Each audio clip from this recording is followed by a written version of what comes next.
Grades. Grade na. COE, yun yun ano. Grade tsaka. Grade tsaka good moral. Good moral ay sa grades. Ang cute ng ano. Isa. May pera ka? Isa lang po. Isa lang. Hindi. Isa lang. Sir, pwede po kaya na dun po sa COA po ay may nakalagay po na purpose na for educational assistance? Hindi. Nakalagay na doon for whatever legal purpose it may serve. So kung saan mang gamitin lahat na.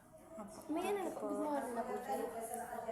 Sa ano yun, register? Hindi dito. Register. Tapos Grades. guidance. Grades. Meron na grades.